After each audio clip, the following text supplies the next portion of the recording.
Hey y'all, so today I'm going to be talking about the good, the bad, and the TBR of creepy Halloween recommendations. So Halloween is basically my favorite time of year. I love all things spooky, creepy, horror. It's like my favorite thing on the planet. Horror movies, creepy podcasts, and of course, creepy books. So today I'm going to be recommending you some of my favorite creepy Halloween time reads. I'm also going to be talking about some of the creepy or horror books that I wasn't quite so impressed by, and I'm also going to be talking about the creepy books that I will hopefully be getting to this month. Also, in the very near future, I will be posting a video all about some of my favorite creepy podcasts. I almost included it in this one, but I decided it needed its own thing because these podcasts are super cool and very creepy. So if you're into creepy audiobooks, stay tuned for my creepy podcast video. Also, my skull friend is here to help today. His name is Sam, and he lives on my bookshelves. With all that out of the way, let's go ahead and jump into my recommendations. So my first recommendation is one that has popped up on my channel quite a bit lately and that I have talked about quite a bit in the past, so I'm going to briefly touch on it and then move on, and it is The Diviners by Libba Bray. I would definitely recommend this to anyone who is looking for a very creepy and atmospheric read. So this point last year, I recommended The Diviners, but mentioned I hadn't listened to the audiobook, which a lot of people said was really creepy, and at this point, I have. In order to read Lair of Dreams, the sequel, I went back and I listened to the audiobook of this, and it was creepy. It didn't scare me because nothing really scares me at this point, but it was really good. The person that does the narration is amazing, and you should definitely check that out if you want a creepy audiobook. That being said though, this book itself is fantastic, as is the sequel Lair of Dreams. So like I said, if you're looking for something that is creepy and atmospheric, this is your read, for sure. This next recommendation is for people who are looking for a psychological thriller, and I recommended this last year, but I have to recommend it again, and that is Night Film by Marisha Pessl. Like with The Diviners, this book really creates an atmosphere. I had an overwhelming sense of paranoia while reading this book that I could not get rid of. In this story, a reporter is trying to figure out the events surrounding the death of a cult movie director's daughter. And this book just completely messes with your mind. It's very engrossing. It's very awesome. And if you're looking for a psychological thriller, look no further than Night Film. My next recommendation is Witches Volume 1 by Scott Snyder. This comic plays out very much like a paranormal film, so if that's what you're in the mood for, definitely check out Witches. It has some really beautiful artwork as well. There are a lot of like watercolor stains across it, and it's very, very unique and interesting. Not gonna go into the plot of this one too much because I don't know what to say without spoiling it, but it is very creepy and unnerving. My next recommendation is actually an extremely recent read, and that is The Ocean at the End of the Lane by Neil Gaiman. Everyone describes this story as very, very weird, and I would agree, it's a weird story.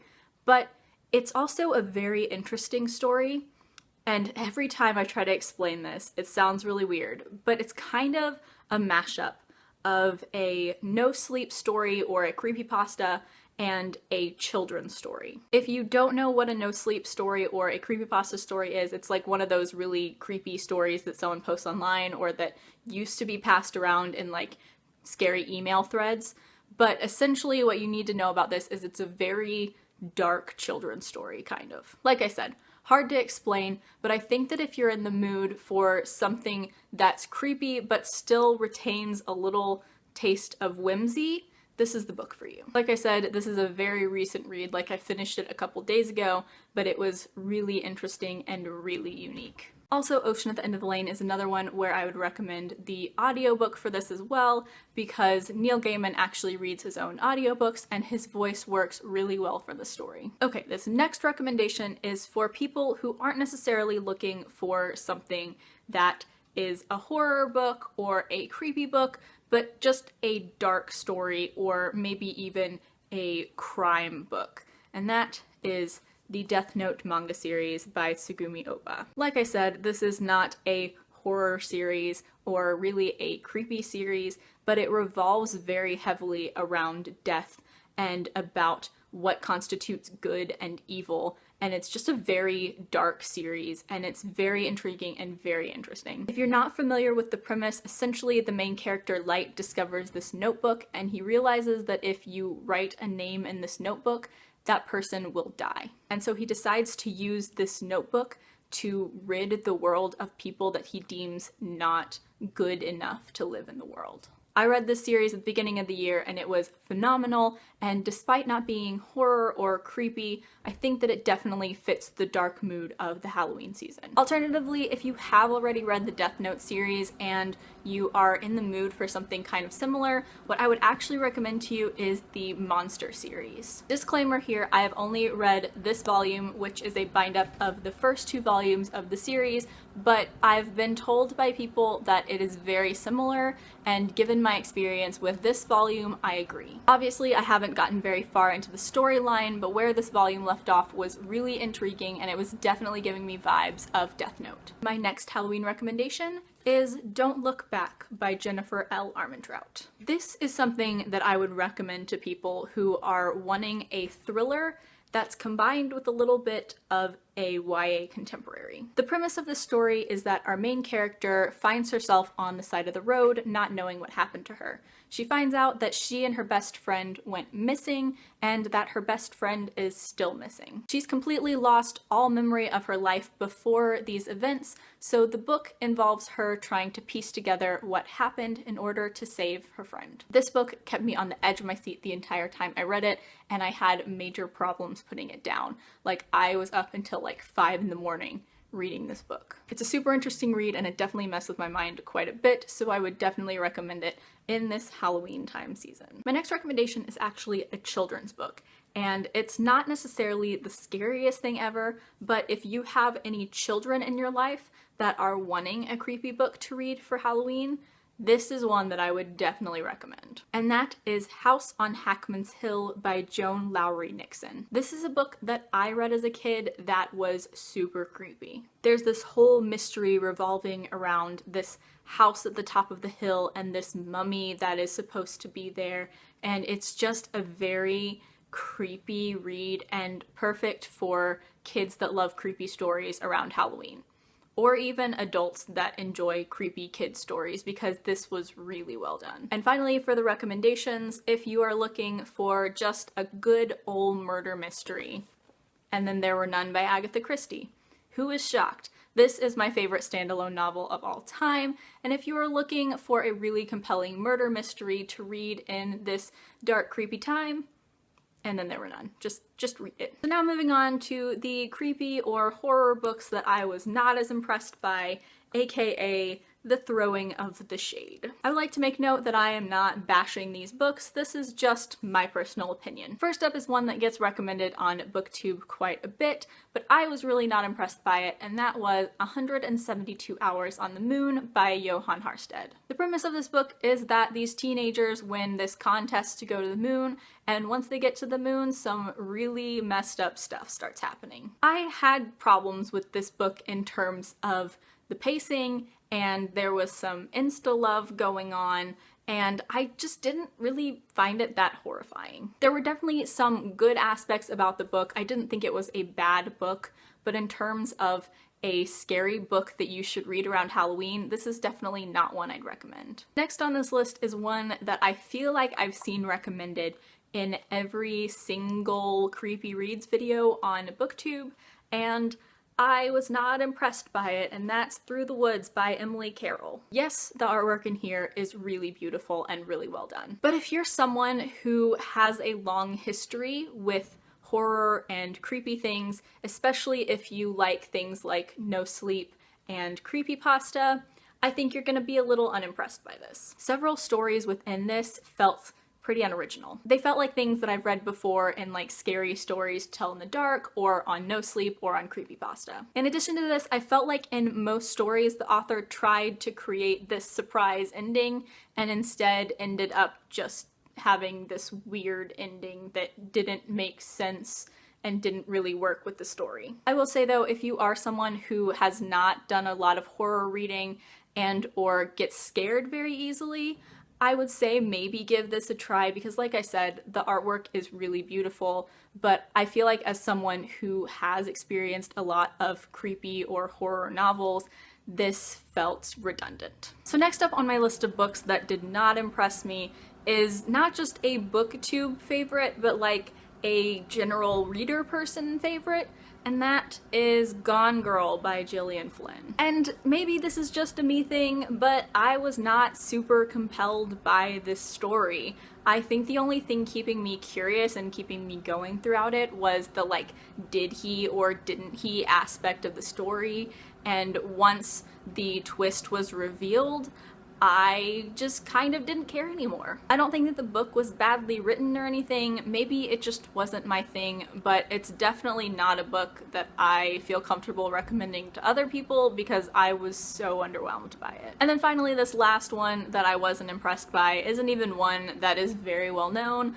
and that is Ghosted Volume 1 by Joshua Williamson. I mentioned this in a couple other videos recently, but essentially these people go into a house to try to get rid of some weird spirit, and there wasn't really anything in this that I hadn't seen before. I didn't connect with the characters, I didn't think the plot was very compelling, and overall I just didn't care about this at all. So yeah, if you come across this comic and you think, oh, that sounds interesting, which is what I did, I wouldn't recommend you pick it up. Okay, so now moving into the creepy or horror books that I plan to read in the month of October. As you can tell, I've gotten super into the creepy Halloween mood this year, so I am just reading all of the creepy books this month. Not like literally all of them, but like pretty much any of the ones that interest me are like just going on my TBR. Earlier in the video, I mentioned the Monster series when I was talking about Death Note, and I mentioned that I've only read the first bind-up volume,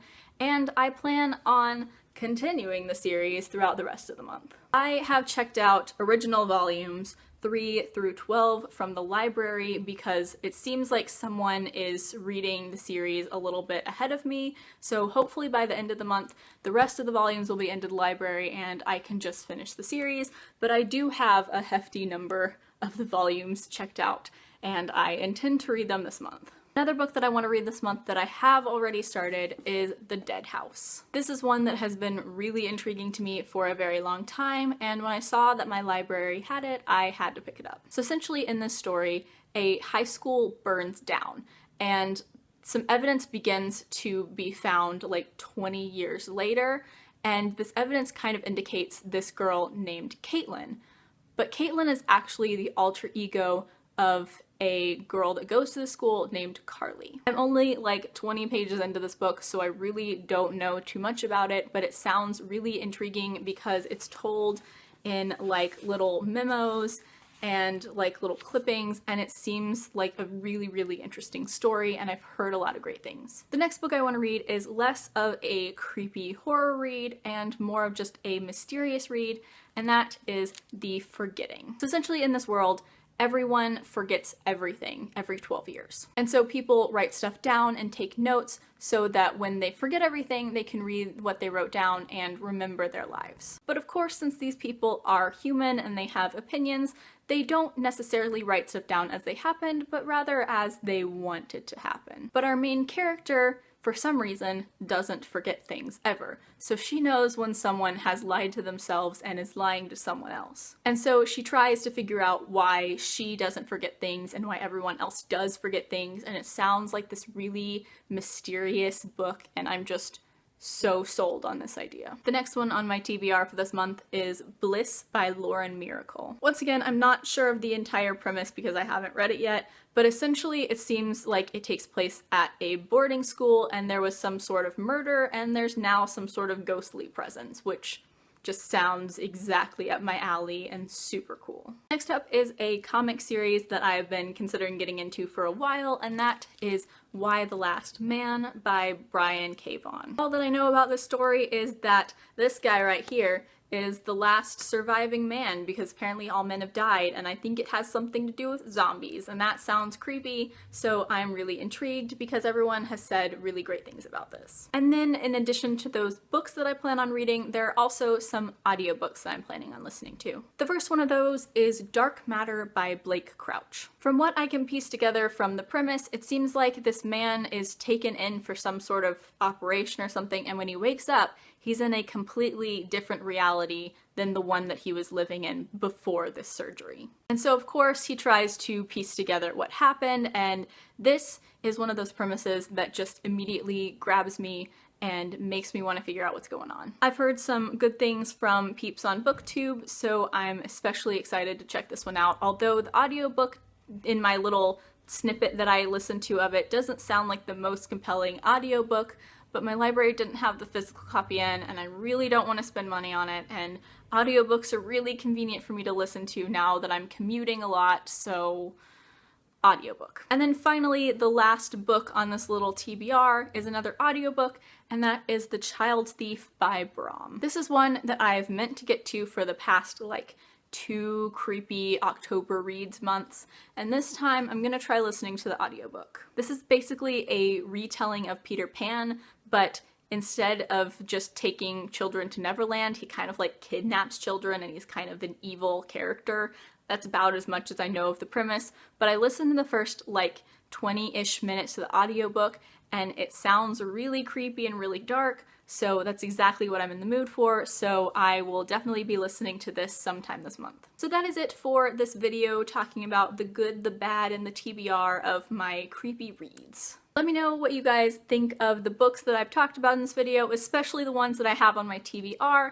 Let me know if any of them on the list are ones that you've read and enjoyed or didn't enjoy. Just let me know down in the comments. Also, if any of y'all are interested, I'm going to leave a link down in the description and or in the cards, I'm not sure if I can do that, to my Instagram, because every day in the month of October, I am doing a creepy/horror recommendation. They're not all books, but they range from books to movies to podcasts to video games, anything that is creepy or horror or sometimes slightly outside of those that I really love is something that I'm going to be recommending throughout the month of October. Also, once again, plugging my new blog where I do a Harry Potter chapter by chapter analysis, which I'm super excited about, so once again, a link to that is down in the description. As always, I will leave links down in the description to my blog, Twitter, and Goodreads. Please add me as a friend on Goodreads. I would love to be friends with all of you. Like, comment, subscribe, all that jazz. Thank you so much for watching.